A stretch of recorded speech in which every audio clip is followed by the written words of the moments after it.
Welcome back, guys, to our 5th episode of Math in New Era. Our topic for today will combine exponents with transformation of functions into exponential functions.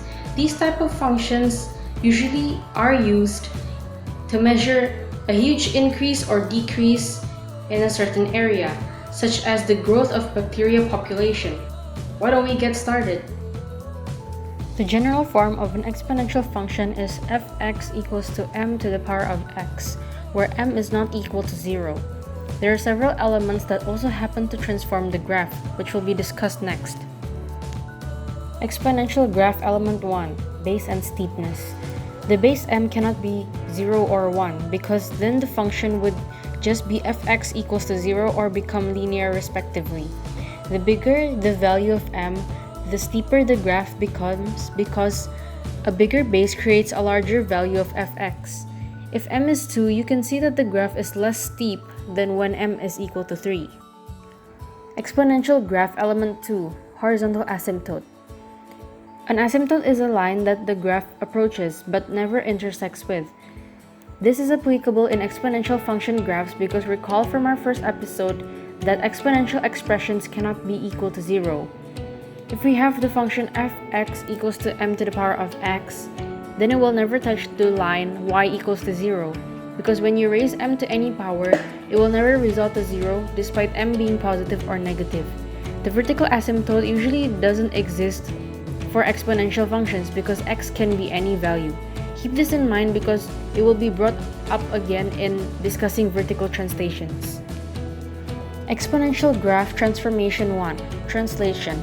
Exponential graphs can also undergo transformations, including both horizontal and vertical translations. Here, the two types are going to be discussed. A. Horizontal translation. A horizontal translation in an exponential function also makes the graph move to the right or to the left. f(x)'s new form after being horizontally translated is still f(x minus a), but in this case, x is the exponent. x minus a becomes the new exponent and makes the function equal to m to the power of x minus a. Similar like usual transformations, the function is translated to the right when a is positive and translated to the left when a is negative. If we have a equals to 3, the graph moves 3 units to the right, and if a is equal to negative 3, the graph moves 3 units to the left. B. Vertical translation. A vertical translation in an exponential function makes the graph move upwards or downwards. The function's new form is still f(x) plus b, and b is added after the exponent, giving us m to the power of x plus b. Just like transformations on a normal function, if b is positive, the graph moves upwards, and if b is negative, the function is moved downwards.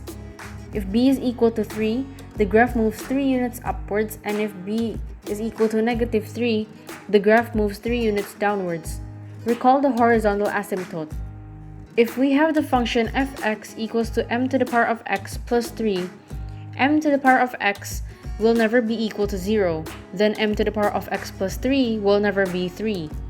This is why the equation of the horizontal asymptote relies on the vertical translation.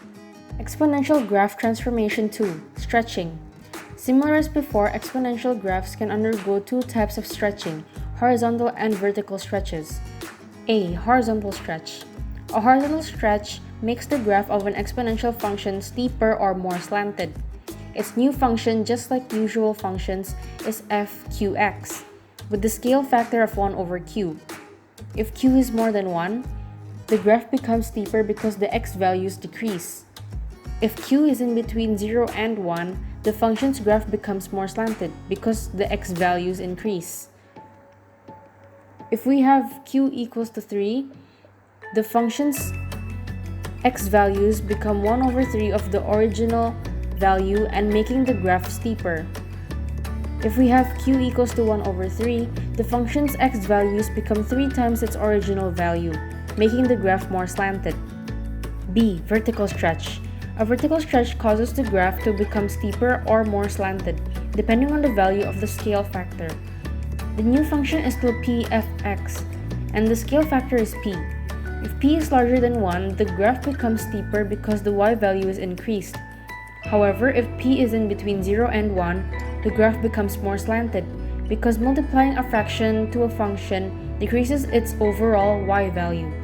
If we have p equals to 2, the function's y values become twice larger, making the graph steeper. If we have p equals to half, the function's y values become half of its original value, making the graph more slanted. Exponential graph transformation 3. Reflection. When reflected, exponential function graphs follow the same rules like other functions and can be reflected on both the x and y axis. A. Reflection in the x-axis. Recall that a reflection in the x-axis changes the y values of a function into being negative. If you apply the negative sign outside of the function, its graph is reflected in the x-axis. If it has a vertical translation, the graph is reflected at the same distance as the original graph is from the x-axis. B. Reflection in the y-axis. Similarly, a reflection in the y-axis can also be applied, and changes the function's x values into negative when you apply the negative sign only to x and not the whole function. The graph is reflected on the other side of the y-axis when x as the power of the function is negative. Next, we'll take a look at the factors that make an exponential graph increase or decrease. Graph increase case 1. P is larger than 1 and m is larger than 1. When p is larger than 1 and m is larger than 1, both variables are positive and keeps increasing. The graph looks something like this. Graph increase case 2. P is smaller than 0 and m is in between 0 and 1. When p is smaller than 0 and m is in between 0 and 1, p is negative while m is a fraction. M keeps increasing even though p is negative because when a fraction is raised to a power, it actually becomes smaller. A smaller negative number holds a bigger value than a bigger negative number. The graph looks something like this. Graph decrease case 1. P is smaller than 0 and m is larger than 1. When p is smaller than 0 and m is larger than 1, p is negative and m is a whole number. And as mentioned before, when whole numbers increase but a negative value is assigned to each of them, they decrease instead, because a bigger negative number holds less value than a smaller negative number. The graph decreases and looks like this. Graph decrease case 2. P is larger than 0 and m is in between 0 and 1. When p is larger than 0 and m is in between 0 and 1, p is positive but m is a fraction.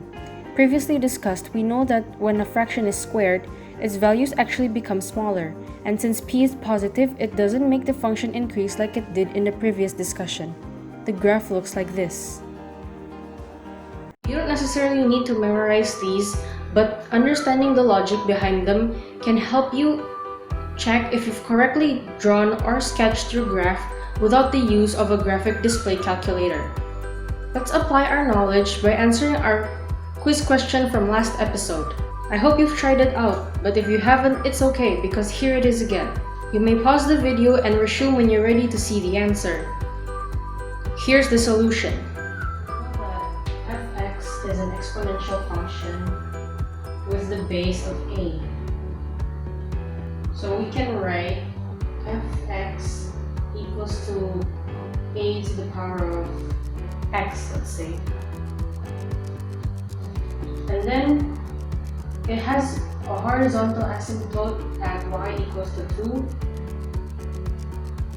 So we also know that the horizontal asymptote is also the vertical translation. So then our function becomes a to the power of x plus 2. And then fx is translated 2 units horizontally. So horizontal translation by 2 units. This is going to affect the x value. So it becomes a to the power of x minus 2 plus 2. This is our fx. And we know that fx meets gx at 3, 8. We don't know what gx is, but the trick here is actually that you don't even need gx to find it, because once this meets another function at this point, that means this point exists on this function. So you can just substitute these values to find a. So we put fx as a equals to a to the power of 3 minus 2 plus 2. The question did ask us to find a. So solving this, we can directly find it. So a to the power of 3 minus 2 is a to the power of 1, which is a. Move 2 to the other side, 8 minus 2, then a is equal to 6. That's how we solve our last quiz question. That's it for exponential functions. I hope this video has helped you understand it faster and grasp the concept by logic instead of memorization. Throughout these series of videos, I hope I've been able to explain the topics in a concise, quick, and stress-free way, as well as show you the benefits of truly understanding math through their real-life applications. In this case, exponents and exponential function in measuring bacteria population growth, transformation of functions, quadratics, and discriminants in graphing a company's revenue, and logarithm in measuring the size of an earthquake using a Richter scale. And not to mention, there are much more applications of math in real life. However, this will be our last episode for the time being. And for continuous learning, these series will be continued when the time permits. Thank you for watching, keep practicing, and see you next time.